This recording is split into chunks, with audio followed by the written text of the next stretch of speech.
मी एका रिक्षाने प्रवास करत होते आणि माझ्याकडे पोस्टर होता.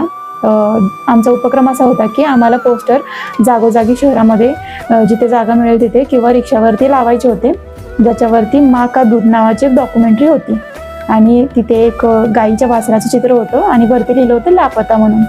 असं एक A4 साईजचं पोस्टर असेल.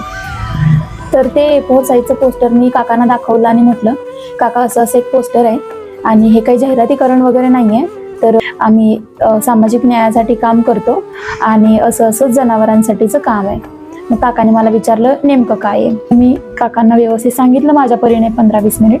तर काकांना समजलं ते की बाबा हो, जनावरांसोबत खरोखर चुकीचं घडत आहे. आणि त्यांनी मला एक वाक्य बोलले, ते म्हणजे तुमचं म्हणणं एवढंच आहे ना की जसं आपण स्वतंत्र आहे तसं त्यांनी पण स्वतंत्र राहिलं पाहिजे. मी म्हणलं एक्झॅक्ट काका, बरोबर, हेच म्हणायचं होतं मला. हेच मी किती वेळ झालं तुम्हाला सांगत होते.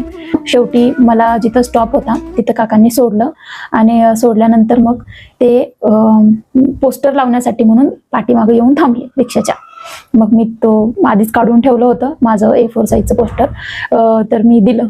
तर थोडी रिक्षावरती घाण होती म्हणून त्यांनी एक कापड आणलं, स्वच्छ केलं, ते पोस्टर व्यवस्थित चिटकवलं आणि शेवटी मी धन्यवाद वगैरे म्हणाले. तुम्ही माँ का दूध नावाची डॉक्युमेंटरी बघा किंवा अजून डोमिनियन असेल, डेडली डेअरी असेल, ह्या डॉक्युमेंटरीज बघा, तुम्हाला सत्य कळेल.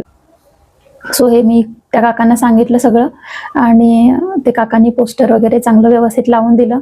अजून 1-2 असे काका होते ज्यांना असं थोडक्यात वगैरे एक्सप्लेन केलं असेल मी. माझं पोस्टर रिक्षावरती लावलं.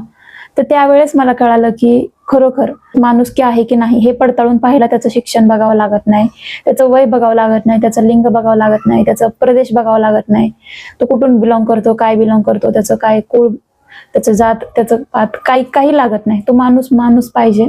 त्या माणसात माणूस पण जिवंत पाहिजे.